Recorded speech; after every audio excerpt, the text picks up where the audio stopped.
Hello friends, అందరికీ నమస్తే అండి. Welcome to our channel. So ఓటర్ల లిస్ట్‌కి సంబంధించి ప్రెజెంట్ డ్రాఫ్ట్ లిస్ట్ అనేది రిలీజ్ అయిందనమాట. ఫైనల్ ఓటర్ లిస్ట్ అనేది మనకు అక్టోబర్ 3వ తేదీన అయితే వస్తుంది. అయితే ప్రస్తుతానికి ఇక్కడ ఓటర్ లిస్ట్‌కి సంబంధించి డ్రాఫ్ట్ లిస్ట్ అనేది రిలీజ్ చేశారు. ఈ డ్రాఫ్ట్ లిస్ట్‌లో మీ పేరు ఉందా లేదా? ఏ విధంగా చెక్ చేసుకోవాలి? అసలు లిస్ట్ ఎలా డౌన్‌లోడ్ చేయాలనేది నేను మీకు సింపుల్‌గా ఈ వీడియోలో ప్రాసెస్ చెప్తాను. నేను ఇప్పుడు వీడియో కూడా మొబైల్‌లోనే రికార్డ్ చేస్తున్నాను. సో మీకు ప్రాసెస్ అనేది మొబైల్‌లోనే చూపిస్తాను. చెక్ చేసుకోండి మీ పేరనేది ఏ విధంగా చూపిస్తుందనేది కూడా నేను వివరంగా చూపిస్తానండి.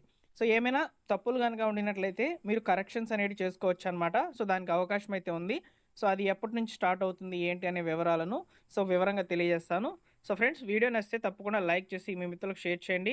అలానే మీరు ఫస్ట్ టైం మన ఛానల్ చూస్తున్నట్లయితే సబ్స్క్రైబ్ చేసుకోండి. ఈ విధంగా మీకు గవర్నమెంట్ నుంచి వచ్చేటువంటి లేటెస్ట్ అప్డేట్స్ అన్నిటిని కూడా తెలియజేస్తాను. సో ఇక లేట్ చేయకుండా డైరెక్ట్‌గా టాపిక్‌లోకి అయితే వెళ్ళిపోదాం. ఎలక్షన్ కమిషన్ అందించినటువంటి రిపోర్ట్ ప్రకారము ఎన్యుమరేషన్ ఫామ్‌లు సబ్మిట్ చేసినటువంటి వాళ్ళు 3,71,00,000 మంది అయితే ఇచ్చారనమాట. సో 15.22 లక్షల మంది చనిపోయినట్లు గుర్తించారండి. అదేవిధంగా 2 చోట్ల నమోదైన ఓట్లొచ్చేసి 7,37,000 మంది అయితే ఉన్నారనమాట. అలానే ఆగస్టు 30 వరకు అభ్యంతరాలు తీసుకుంటారండి. అంటే మనకిప్పుడు డ్రాఫ్ట్ లిస్ట్ అనేది రిలీజ్ చేశారు గదా! సో అందులో ఏమైనా కరెక్షన్స్ గనక ఉండినట్లయితే మనకు ఆగస్టు 30 వరకు ఛాన్స్ అయితే ఇస్తున్నారు. అలానే అర్హులైన ఓటర్లు ఫామ్ 6 అంటే కొత్త ఓట్లనమాట. కొత్త ఓట్లు కూడా నమోదు చేసుకోవచ్చు. లేదా ఇక్కడ మనం చూసుకున్నట్లయితే నోటీస్ విచారణ లేకుండా పేరు తొలగించబడినట్లయితే అలాంటి వాళ్ళకి కూడా అవకాశం అయితే ఇస్తున్నారని చెప్పి ఇక్కడ మనకు సమాచారం అయితే ఉంది. సో కాబట్టి ఈ అవకాశాన్ని ప్రతి ఒక్కరూ కూడా వినియోగించుకోండి. డ్రాఫ్ట్ ఓటర్ లిస్ట్‌లో మీ పేర్లు ఏమైనా తప్పు గనక వచ్చినట్లయితే దానికి మీరు కరెక్షన్స్ అనేటివి పెట్టుకోవచ్చు. అలానే కొత్త ఓటర్లకు సంబంధించి కూడా అవకాశం ఇచ్చున్నారు. 18 సంవత్సరాలు పూర్తయినటువంటి వాళ్ళు మీ గ్రామ వార్డు సచివాలయాల్లో ఉన్నటువంటి బిఎల్ఓ అధికారి గారిని కలిసి ప్రాపర్‌గా డాక్యుమెంట్స్ అనేటివి సబ్మిట్ చేసి మీరు కొత్త ఓటుకైతే అప్లై అయితే చేసుకోవచ్చండి. ఆగస్టు 30 వరకు టైం అయితే ఇచ్చి ఉన్నారు కరెక్షన్స్‌కి, అదేవిధంగా కొత్త ఓట్లకి సంబంధించి. సో ఇప్పుడు మనము లిస్ట్ అనేది ఎలా డౌన్‌లోడ్ చేసుకోవాలనేది చూద్దాం. ఫ్రెండ్స్, మీరు ఈ లిస్ట్ అనేది డౌన్‌లోడ్ చేసుకోవాలనుకుంటే మీ మొబైల్‌లో గూగుల్ క్రోమ్ అనేది ఓపెన్ చేయండి. ఓపెన్ చేసిన తర్వాత oterseic.gov.in అనే వెబ్‌సైట్‌ని సెర్చ్ చేయండి. సెర్చ్ చేసిన తర్వాత మీకు ఈ విధంగా ఒక వెబ్‌సైట్ అనేది ఓపెన్ అవుతుందనమాట. సో ఇందులో చూసుకున్నట్లయితే సర్వీసెస్ నందు డౌన్‌లోడ్ ఎలక్టోరల్ రోల్ అని చెప్పి ఒక ఆప్షన్ అయితే ఉంది కదా! సో ఈ ఆప్షన్ అయితే ఎంచుకోండి. సో నేను సెలెక్ట్ చేసుకుంటున్నాను, చూడండి ప్రాసెస్‌ని చాలా సింపుల్‌గా చూపిస్తాను. సో ఇక్కడ మీరు చూసుకున్నట్లయితే మనకు ఇక్కడ ఫస్ట్ ఆఫ్ ఆల్ స్టేట్‌నైతే సెలెక్ట్ చేసుకోమంటున్నారు. ఇయర్ ఆఫ్ రివిజన్ అయితే సెలెక్ట్ చేసుకోమంటున్నారు. సో నేనిక్కడ వీడియో చేస్తున్నటువంటి సమయానికి ఈ 2026 ఓటర్ లిస్ట్ అనేది అప్డేట్ అయ్యి ఉంది.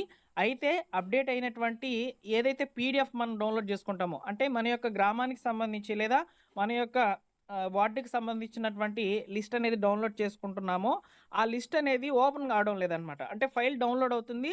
సో ఫైల్ ఓపెన్ చేస్తే ఓపెన్ కావడం లేదు. అయితే నేను 2025 ఇయర్‌కి సంబంధించి అయితే ప్రాసెస్ చూపిస్తాను. సేమ్ అదే ప్రాసెస్ 2026కి సంబంధించి అయితే ఉంటుంది. సో ఇప్పుడు మీకు లైవ్‌లోనే చూపిస్తాను చూడండి. 2026 పీడీఎఫ్ అనేది డౌన్‌లోడ్ చేస్తాను.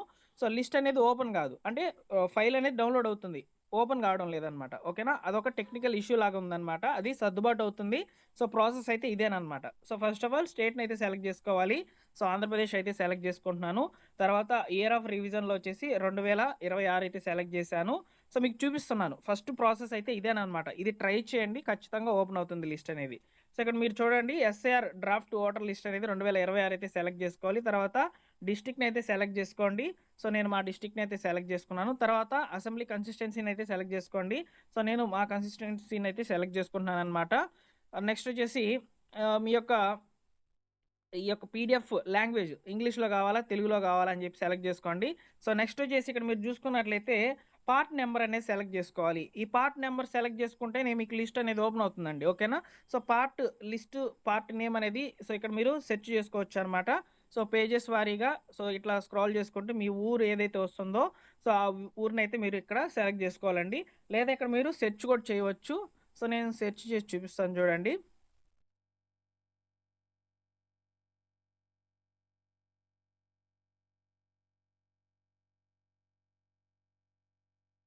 క్యాపిటల్ లెటర్స్‌తో ట్రై చేయండి సెర్చ్ చేయాలనుకుంటే మీ పంచాయతీని. సో ఇలా సెర్చ్ చేయంగానే మా ఊరు పేరైతే రావడం జరిగిందనమాట. సో నేను దీన్నైతే సెలెక్ట్ చేసుకుంటున్నాను. సెలెక్ట్ చేసుకున్న తర్వాత ఇక్కడ కనిపిస్తుంది కదా captcha code.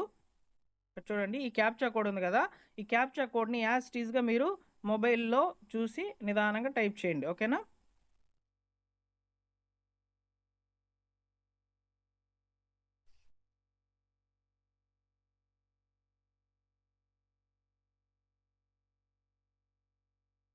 Okay. As it is నేనిచ్చేసాను.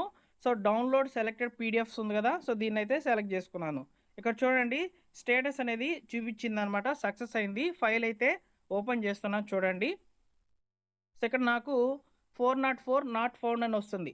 ఒకవేళ ఇక్కడ మనకు ఎలక్షన్ కమిషను ఈ పీడీఎఫ్స్ గనక క్లియర్ చేసి అప్డేట్ చేసినట్లయితే లిస్ట్ అనేది కంపల్సరీగా ఓపెన్ అవుతుంది. అయితే ఇక్కడ మనకు 2026 డ్రాఫ్ట్ లిస్ట్ అనేది అప్డేట్ చేసున్నారు. కాకపోతే కొన్ని టెక్నికల్ ఇష్యూస్ వల్ల అయితే ఆ పీడీఎఫ్స్ అనేటివి ఓపెన్ కావడం లేదు. ఓకేనా? సో, పీడీఎఫ్స్ అనేటివి అప్డేట్ చేసి ఓపెన్ చేసినప్పుడు నేను తప్పకుండా మా టెలిగ్రామ్ ఛానల్ ద్వారా ఇన్ఫర్మేషన్ మీకు అందిస్తానండి. ఓకేనా? సో, మీరు రెగ్యులర్‌గా మా టెలిగ్రామ్ ఛానల్‌లో గూడా అప్డేట్స్ అనేటివి తెలుసుకోవచ్చు. డిస్క్రిప్షన్‌లో లింక్ అయితే ఇస్తున్నాను. టెలిగ్రామ్ ఛానల్‌లో జాయిన్ అవ్వండి. ఓకేనా? సో, ఇలా సింపుల్‌గా ఈ ఫైల్స్ అనేటివి అంటే మీ యొక్క పంచాయతీకి సంబంధించినటువంటి ఈ యొక్క ఓటర్ల లిస్ట్ అనేది డౌన్‌లోడ్ చేసుకునే విధానం అనమాట ఇది. సో, 2026కి సంబంధించి అయితే ఇలానే చేసుకోవాలి. నేను ఎగ్జాంపుల్‌కి 2025 గూడా చేసి చూపిస్తాను. సో, అదే ప్రాసెస్ 2026కి గూడా మీరు చేసుకోవాలి కాబట్టి డైరెక్ట్ నేను 2025 అయితే చూపిస్తున్నాననమాట. ఓకేనా? సో, వీడియో నచ్చితే తప్పకుండా లైక్ చేసి మీ మిత్రులకు షేర్ చేయండి ఫ్రెండ్స్. ఇందులో ఏమైనా కరెక్షన్స్ గనక ఉండినట్లయితే అంటే మీరు ఓటర్ల లిస్ట్ అనేది డౌన్‌లోడ్ అవుతుంది గదా! సో, ఒకవేళ ఫైల్ అనేది మీకు ఓపెన్ అయితే వీడియో చేసే టైంకి మీకు ఫైల్ గనక ఓపెన్ అయితే సో, మీరొచ్చేసి అందులో మీ పేరనేది చూసుకోండి. మీ పేరు చూసుకోండి. సో, అన్నీ కూడా కరెక్ట్‌గా ఉన్నాయా లేదా అనేది చూసుకోండి. ఇంటి పేర్లు ఇలాంటివన్నీ కూడా కరెక్ట్‌గా వచ్చున్నాయా లేదా చూసుకోండి. ఏమైనా చేంజెస్ గనక ఉండినట్లయితే మీరు సో, దానికి సంబంధించి కరెక్షన్ ఫార్మ్స్ అయితే ఉంటాయన్నమాట. ఆ కరెక్షన్ ఫార్మ్స్ అనేటివి ఇచ్చేయొచ్చు.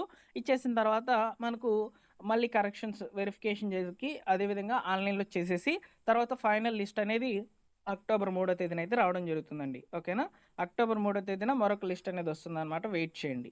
సో, ఈ విధంగా మనకు ఓటర్ల లిస్టులనేటివి అప్డేట్ అయ్యి వచ్చే ఉన్నాయన్నమాట. డ్రాఫ్ట్ లిస్టులు ఇవి. ముసాయిదా జాబితాలు అంటారు. అంటే సో, ఇప్పుడు మనము ఒక మెసేజ్ అనేది చేసి వదిలేసిన తర్వాత అది డ్రాఫ్ట్ మెసేజ్ కింద ఎళ్తుంది. అంటే సెండ్ అవ్వదు గదా! సో, అలానే ఇప్పుడు మనకు ఒక లిస్ట్ అనేది రెడీ అవుతుందండి. సో, ఈ లిస్ట్‌లో ఉన్నటువంటి అభ్యంతరాలన్నీ కూడా కరెక్షన్ మళ్ళీ కూడా చేసి సో, అప్పుడు ఫైనల్ ఓటర్ లిస్ట్ రెడీ అవుతుంది. ఆ లిస్ట్ అనేది మనకు అక్టోబర్ 3 తేదీన అయితే వస్తుందని చెప్పి సమాచారం అయితే ఉంది. ఓకేనా? సో, ఇన్ఫర్మేషన్ వర్తీగా ఉందనుకుంటే లైక్ చేసి మీ మిత్రులకు షేర్ చేయండి. మరొక ఇంపార్టెంట్ వీడియోతో మీ ముందుకైతే వస్తాను. Thank you for watching.